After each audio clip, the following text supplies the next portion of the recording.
Hello students, this is the video solution of worksheet kinematics, the exercise 1. This one is the part 5th. इसमें हम लोग projectile motions को discuss करने वाले हैं और प्रोजेक्टाइल मोशन से रिलेटेड क्वेश्चंस को देखेंगे। आप लोग वैसे ही इसको यूज़ कीजिएगा जैसे मैंने आपको आज दिन तक बताया है कि पहले क्वेश्चन सॉल्व करो, फिर जो क्वेश्चन आपसे नहीं बने उसके सॉल्यूशन को यहाँ पर देखें को। तो लिंक में पार्ट 1, पार्ट 2, पार्ट 3 ठीक है, उनके मिल जाएंगे सॉल्यूशंस। प्लस आपको अगर प्रीवियस ईयर के क्वेश्चंस के सॉल्यूशंस चाहिए तो वो भी मैंने यहाँ पे डाले हुए हैं। आप एक काम कीजिएगा, इसके लिए मेरे प्लेलिस्ट पे जाइएगा और काइनेमेटिक्स देखिएगा, तो उसमें प्रीवियस ईयर के क्वेश्चंस और साथ में उसकी पीडीएफ दोनों मैंने डाली हुई है, वहाँ आपको मिल जाएगी। Okay, best of luck. Question 111।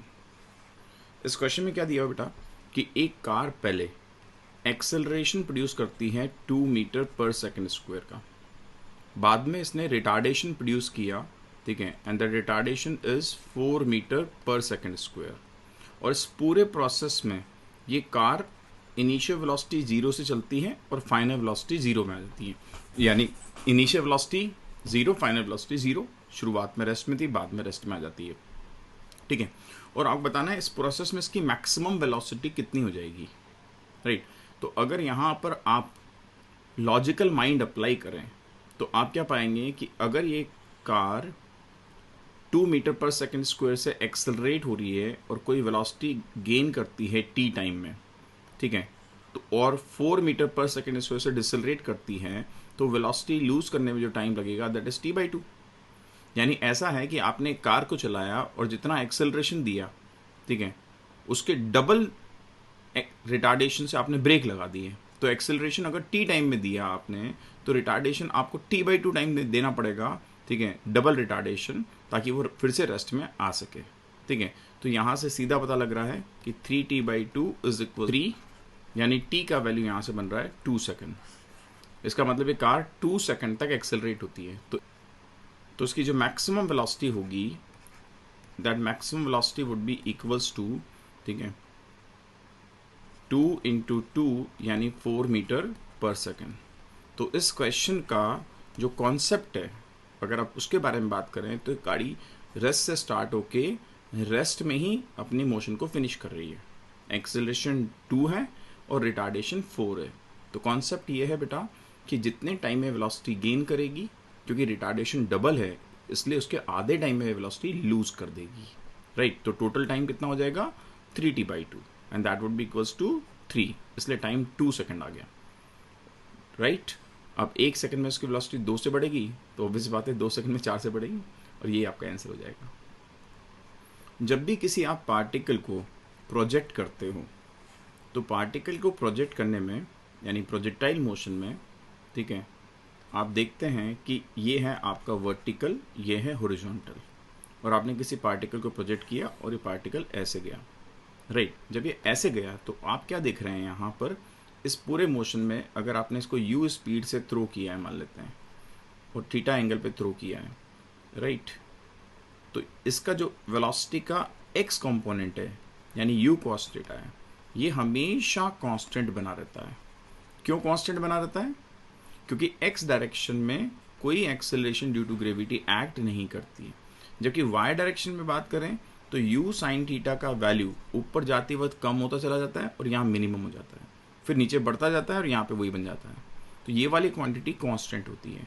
जबकि काइनेटिक एनर्जी के बारे में बात करेंगे तो काइनेटिक एनर्जी ऊपर जाते वक्त कम होती चली जाएगी, यहाँ मिनिमम हो जाएगी, फिर बढ़ना शुरू हो जाएगी।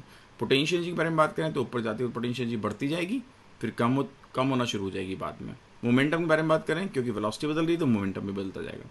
केवल ये वाली क्वांटिटी है जो कि कांस्टेंट रहेगी, राइट। इसलिए हम क्या बोलेंगे कि horizontal velocity remains constant, time के साथ में वेरी नहीं करेगी, और यही आपका आंसर होगा। अब इस क्वेश्चन में आपने क्या किया बेटा, एक प्रोजेक्टाइल को ऐसे फायर किया है कि वो वर्टिकल से जितना एंगल बनाती है उतना ही एंगल हॉरिजॉन्टल से भी बनाती है। अगर आपको वर्टिकल हॉरिजॉन्टल से सेम एंगल बनाना है, यानी आपको जो थ्रो करना पड़ेगा that would B at the angle of 45 degree. तो u स्पीड से आपने 45 डिग्री पे थ्रो किया है, राइट, और हमसे बोला इसका रेंज क्या होने वाला है, ठीक है। तो जब हमसे रेंज पूछा गया है तो हम जानते हैं कि रेंज का फॉर्मूला होता है r = u² sin 2 theta by जी। अब यहाँ पर ये बन जाएगा u स्क्वायर साइन 2 थीटा यानी 90 डिग्री डिवाइड बाई जी, तो हमारा आंसर आ जाएगा u square by g. So this would be your answer. Next question. इस क्वेश्चन क्या दिया हुआ है कि बेटा यहाँ पे एक शिप है, जो शिप हॉरिजॉन्टल डायरेक्शन में जा रही है with the velocity of v1, और इसने एक शेल को फायर किया है vertically upward with the velocity of v2। तो शिप ने तो वर्टिकल वेलोसिटी इसको v2 दी है, लेकिन जो पर्सन यहाँ खड़ा होगा शोर पर, यानी बैंक पर जो पर्सन खड़ा होगा, इसको क्या लगेगा कि इस पार्टिकल की हॉरिजॉन्टल डायरेक्शन वेलोसिटी v1 है और वर्टिकल डायरेक्शन वेलोसिटी v2 है। तो उसको ऐसा फील होगा कि जो पार्टिकल है वो ऐसे पैराबोलिक पाथ पर चलता हुआ कहीं पर आके फॉल कर रहा है, यानी यहाँ पर आके फॉल करता है, उसको फील होगा। और आपसे पूछा इसका रेंज क्या होगा, तो हम जानते हैं कि रेंज का जो वैल्यू होता है दैट इज एक्स डायरेक्शन की velocity into time of flight. अब यहाँ एक्स डायरेक्शन की वेलोसिटी v1 दे रखी है। टाइम ऑफ फ्लाइट के बारे में बात करें तो किसी भी पार्टिकल को अगर आप v2 स्पीड से थ्रो करोगे तो उसको हाईएस्ट पॉइंट पे पहुंचने में जो टाइम लगेगा दैट इज v2 बाई जी, और वापस आने में भी सेम टाइम लगेगा क्योंकि एक्सेलरेटाइजेशन दोनों का मैग्नीट्यूड सेम है। तो आ जाएगा आपस में 2v2 बाई जी। तो आपका आंसर बन जाएगा 2 time of v1 v2 by g. So this would be your answer. Next question. इस क्वेश्चन में बोला गया है कि जब आप किसी पार्टिकल को प्रोजेक्ट करते हैं 75 डिग्री एंगल पर, तो उसका रेंज जो आता है दैट रेंज इज 0.5 किलोमीटर। और आपसे बोला है इसमें कि अगर मैं इसको 45 डिग्री से प्रोजेक्ट कर दूंगा तो रेंज का वैल्यू क्या आएगा, ये क्वेश्चन है। तो सबसे पहले ये वाले डेटा को यूज़ करो। आप जानते हैं कि रेंज का फॉर्मूला होता है u square sine 2 theta by g. तो यहाँ पर आप u square sine 150 divide by g लिखेंगे। अब साइन 150 का वैल्यू क्या होता है, तो बेसिक मैथ्स में आपको पढ़ाया था कि इसका वैल्यू होता है साइन 90 डिग्री प्लस 60 डिग्री, यानी बन जाएगा आपस में कॉस 60 डिग्री यानी 1/2। सो इसका मतलब क्या हुआ, रेंज यानी 0.5 kilometre is equals to u square by 2g। तो यू स्क्वायर बाई जी का वैल्यू आपके पास बन गया कितना, 1 किलोमीटर। और अब थीटा की वैल्यू को आपको क्या रखनी बेटा, 45 डिग्री। जैसे ही थीटा की वैल्यू को 45 डिग्री रखोगे तो रेंज डैश इसका जो वैल्यू आएगा that is equals to u square sine 90 degree divided by g, यानी यू स्क्वायर बाई जी आ जाएगा। और यू स्क्वायर बाई जी तो हमने पहले से निकाला हुआ है, दैट इज व्हाट 1 किलोमीटर। तो आपका आंसर आ गया 1 किलोमीटर। इस क्वेश्चन में आपको दिया हुआ है बेटा कि आपने एक पार्टिकल को ग्राउंड टू ग्राउंड प्रोजेक्ट किया है। So you have projected the particle ground to ground. This one is vertical, this one is horizontal.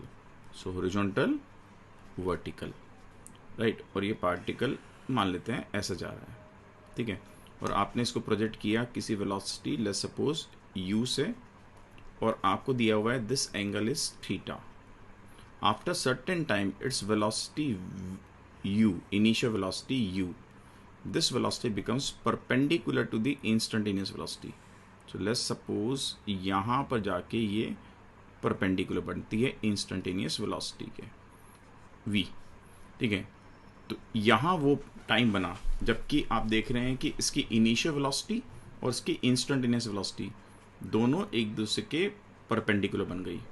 यानी अगर मैं यहाँ पर u बना दूँ तो ये u जो है इनिशियल वेलोसिटी इसकी इंस्टेंटेनियस वेलोसिटी के क्या हो गया है, परपेंडिकुलर हो गया है। आप देख सकते हैं this angle is 90 degree, this one is 90 degree, ऊपर से 90 बनेगा। तो अब आप देखिए अगर मैं यहाँ पर एक हॉरिजॉन्टल लाइन ड्रॉ कर दूँ तो don't you think if this angle is theta then this angle also would be theta. तो फिर ये आ जाएगा आपके पास में u cos theta, and if this angle is theta then this would be 90 minus theta. तो उसकी वेलोसिटी का ये वाला जो कंपोनेंट बनेगा this component would be v cos 90 minus theta. So this would be v cos 90 minus theta, right. ये component बन के आपके पास में आ जाएगा। ओके, अब हम जानते हैं एक्स डायरेक्शन का वेलोसिटी कभी चेंज नहीं होता। जब एक्स डायरेक्शन का वेलोसिटी कभी चेंज होता ही नहीं है, तो एक्स डायरेक्शन के वेलोसिटी को चेंज नहीं होने की वजह से आप क्या बोल सकते हैं कि इस पार्टिकल का स्टार्टिंग में एक्स डायरेक्शन का वेलोसिटी था u cos थीटा, और बाद में भी इसका एक्स डायरेक्शन का वेलोसिटी वही बना रहना चाहिए। So this should be equals to v cos 90 degree minus theta. तो u cos थीटा का वैल्यू निकल के आ रहा है बेटा आपके पास में v sin थीटा, और आपसे v का वैल्यू पूछा है तो v is equals to u cos theta divided by sin theta. So this value would be equals to cot theta, and this would be your answer. So I'm repeating the solution of this question one more time. Question में दिया हुआ है कि its initial velocity is perpendicular to the instantaneous velocity. तो मैंने देखा initial velocity की direction ये है और tangential velocity के परपेंडिकुलर करनी, तो ऑटोमेटिकली बन के आ गई। फिर मैंने इस वेक्टर को यहाँ शिफ्ट कर दिया। फिर हमें जानते हैं कि ये वाला एंगल अगर थीटा होगा तो 90 माइनस थीटा होगा, और एक्स डायरेक्शन का वेलोसिटी कभी नहीं बदलता है।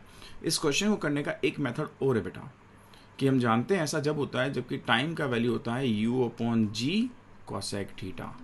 ठीक है, तो आप इस टाइम की वैल्यू से, ठीक है, वेलोसिटी निकाल लो कि इस टाइम पर एक्स डायरेक्शन की वेलोसिटी कितनी है, वाई डायरेक्शन की वेलोसिटी कितनी है, फिर उनकी नेट वेलोसिटी निकाल लो।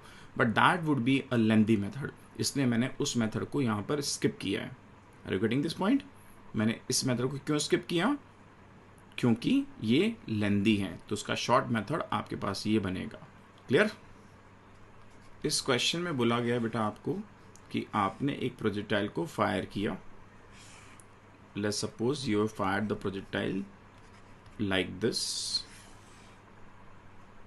और इसकी हाईएस्ट पॉइंट पर जो स्पीड बनती है, ठीक है, दैट स्पीड इज √3 टाइम √3/2, और हम जानते हैं हाईएस्ट पॉइंट पे केवल एक्स डायरेक्शन में वेलोसिटी होती है, वी वाई का वैल्यू 0 बन जाता है, this is y, this one is x, और हाईएस्ट पॉइंट पर वी वाई का वैल्यू 0, केवल एक्स डायरेक्शन वेलोसिटी होगी, उसका वैल्यू देखा है √3 by time of initial velocity u। ठीक है, तो इनिशियल वेलोसिटी हमने मानी है यहाँ पे u है। Let's suppose angle of projection को हमने थीटा लिया है, और हम जानते हैं एक्स डायरेक्शन का वेलोसिटी कभी नहीं बदलता है, यानी एक्स डायरेक्शन वेलोसिटी शुरुआत में अगर u cos थीटा है तो हाईएस्ट पॉइंट पर भी इसकी वेलोसिटी सेम होनी चाहिए। जब यहाँ से सॉल्व किया तो हमारे पास में cos थीटा का वैल्यू √3/2 आ गया। ठीक है, यानी थीटा का वैल्यू 30 डिग्री आ गया, यानी इसको 30 डिग्री एंगल पर प्रोजेक्ट किया गया होगा। और इस क्वेश्चन में पूछा है कि इसका रेंज कितना होगा, तो हम जानते हैं बेटा रेंज का फॉर्मूला होता है u² sin 2 theta by g, यानी बन जाएगा u² sin 60 degree divided by g, and sin 60 degree has value √3/2, so this would be √3/2 of u² by g, and this would be the answer of this question. इसमें बोला है कि हमने maximum range के लिए एक पार्टिकल को ground से ग्राउंड में प्रोजेक्ट किया है। हम जानते हैं मैक्सिमम रेंज जब होती है जबकि थीटा का वैल्यू 45 डिग्री होता है, और हमसे पूछा है tan थीटा यानी tan 45 डिग्री का वैल्यू क्या होगा, तो हम जानते हैं इसका वैल्यू 1 होगा, and this would be our answer. इस क्वेश्चन में बोला गया है कि हम एक पार्टिकल को मैक्सिमम हाइट पर थ्रो करना चाहते हैं। अगर मुझे कभी भी किसी भी पार्टिकल को मैक्सिमम हाइट पर थ्रो करना होगा तो मैं वर्टिकली अपवर्ड थ्रो करूँगा। मान लेते हैं मैंने u स्पीड से वर्टिकली अपवर्ड थ्रो किया, तो ये पार्टिकल ऊपर जब तक जाएगा जब तक उसकी फाइनल वेलोसिटी 0 नहीं आती, और ये जो हाइट आएगी इस हाइट का वैल्यू आ जाएगा मेरे पास में u² बाई 2g, और इसका वैल्यू दे रखा है मुझे 40 मीटर, राइट। तो पहले पार्ट में मुझे मैक्सिमम हाइट के लिए थ्रो करना था, तो मैंने इसको वर्टिकली अपवर्ड थ्रो कर दिया। अब मुझे मैक्सिमम रेंज के लिए थ्रो करना है, तो ऑब्वियस ही बात है किसी भी पार्टिकल को अगर मैक्सिमम रेंज के लिए थ्रो करना है तो हम लोग 45 डिग्री एंगल पे थ्रो करेंगे, और मैक्सिमम रेंज का वैल्यू होता है u² बाई जी। तो यहाँ से अगर u² बाई जी निकालोगे, u² बाई 2g इज 40, तो u² by g would be 80 metre, और यही आपका आंसर हो जाएगा 120। इस क्वेश्चन में आपको दिया हुआ है बेटा कि हमने 3 डिफरेंट प्रोजेक्टाइल्स को थ्रो किया है, राइट। और जब इन प्रोजेक्टाइल्स को आपने थ्रो किया है then those projectiles are moving like this, कि पहला प्रोजेक्टाइल जो है वो यहाँ से चला और यहाँ कहीं जाके गिर गया, ऐसा गया है पहला प्रोजेक्टाइल। दूसरा प्रोजेक्टाइल जो है वो यहाँ से चला और ऐसे कहीं जाके कि वो यहाँ जाके कहीं फॉल हो गया, लाइक दिस। तीसरा प्रोजेक्टाइल जो है वो यहाँ से चला और यहाँ कहीं जाके फॉल हो गया। ये दिए हुए हैं। अगर आप ध्यान से देखो तो ये जो प्रोजेक्टाइल्स आपको दिए हुए हैं ए बी सी, सबकी मैक्सिमम हाइट सेम है जिस पे पहुँचे हैं। अगर सबकी मैक्सिमम हाइट सेम है, मैक्सिमम हाइट सेम है, तो इससे क्या क्या कंक्लूजन निकाल सकते हैं? तो पहला कंक्लूजन इससे ये निकाल सकते हो कि सबकी वाई डायरेक्शन में जो वेलोसिटी होगी ए बी सी सबकी, वो सेम आएगी। जब वाई डायरेक्शन वेलोसिटी सेम आएगी, ठीक है, तो उसका मतलब सबका टाइम ऑफ फ्लाइट भी जो है वो सेम आने वाला है, ठीक है। और रेंज के बारे में बोलो तो सबसे ज़्यादा रेंज जो होगी सी की होगी, सबसे कम ए की होगी। इसका मतलब ये हुआ कि एक्स डायरेक्शन की वेलोसिटी के बारे में बात करोगे तो एक्स डायरेक्शन का वेलोसिटी सबसे ज़्यादा होगा सी का, फिर उसके बाद में आएगा बी का, और फिर सबसे कम होगा ए का। जबकि वाई डायरेक्शन में वेलोसिटी सबकी सेम है, तीनों पार्टिकल्स की सेम है। इसका मतलब नेट वेलोसिटी के बारे में बात करेंगे तो सबसे ज़्यादा नेट वेलोसिटी सी की आएगी, फिर बी की आएगी और फिर ए की आएगी। इस वजह से यहाँ पर जो सारे ऑप्शन दे रखे हैं वो सारे ऑप्शन सही हो जाएंगे। सो आंसर जाएगा ऑल ऑफ दीज। इसमें दिया हुआ है बेटा कि आपने एक पार्टिकल को इस टाइप से थ्रो किया कि उसकी वेलोसिटी है a i cap plus b j cap, यानी इसकी एक्स डायरेक्शन में वेलोसिटी है ए और वाई डायरेक्शन में वेलोसिटी है बी। और आपको बताना है कि रेंज अगर डबल है किसका, मैक्सिमम हाइट का, तो सही रिलेशन क्या होगा? तो हम जानते हैं रेंज होता है you x into time of light, height होता है 2 टाइम ऑफ, ये 2 दे रखा है इसलिए you y square by 2g। तो आप देख रहे हैं 2 से 2 कैंसिल आउट हो गया। हम जानते हैं टाइम ऑफ लाइट का वैल्यू होता है 2 time of u y by g is equals to u y square by g बन गया। तो g से g कैंसिल आउट हो गया, यू वाई से यू वाई कैंसिल आउट हो गया। तो 2 टाइम ऑफ यू एक्स का वैल्यू a है is equals to u y यानी b, और यही आपका आंसर हो जाएगा। क्वेश्चन में दिया हुआ है आपको कि इक्वेशन ट्रेजेक्ट्री है y is equals to √3x minus of g x square by 2, और आपसे पूछा है एंगल ऑफ प्रोजेक्शन क्या होगा, ये आपको बताना है।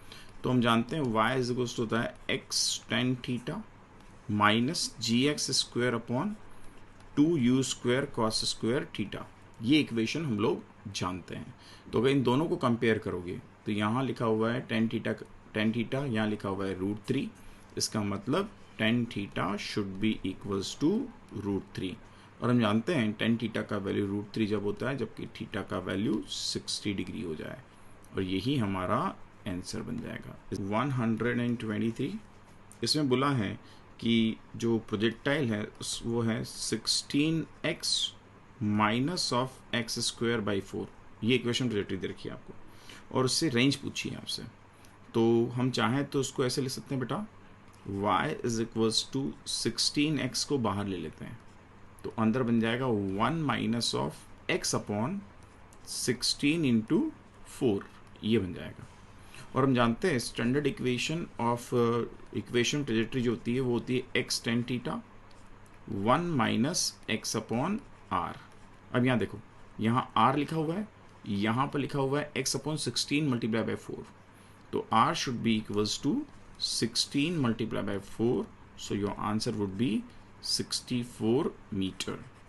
इसमें बोला हुआ है बेटा कि आपने एक प्रोजेक्टाइल को यहाँ पे थ्रो किया है, और इस टाइप से थ्रो किया है कि इस प्रोजेक्टाइल मोशन में पार्टिकल जो है ये आपने मान लेते हैं थ्रो किया u स्पीड से, और इसने जो एंगल बनाया वो वर्टिकल से थीटा बनाया, तो उसकी वेलोसिटी का जो y कंपोनेंट बनेगा that y component is u cos theta, ये uy बनेगा। और आपसे पूछा है कि इसकी मैक्सिमम हाइट क्या होगी, तो हम जानते हैं मैक्सिमम हाइट होती है u y square by 2g, and u y has value u cos theta, तो बन जाएगा u square cos square theta divide by 2g and this would be your answer. Next, हम जानते हैं बेटा कि कोई भी पार्टिकल का रेंज मैक्सिमम तभी हो सकता है जबकि उसको 45 डिग्री पर प्रोजेक्ट किया गया हो, ठीक है। और जो मैक्सिमम रेंज होती है उसकी वैल्यू निकल के आती है आप पास में u स्क्वायर बाई जी।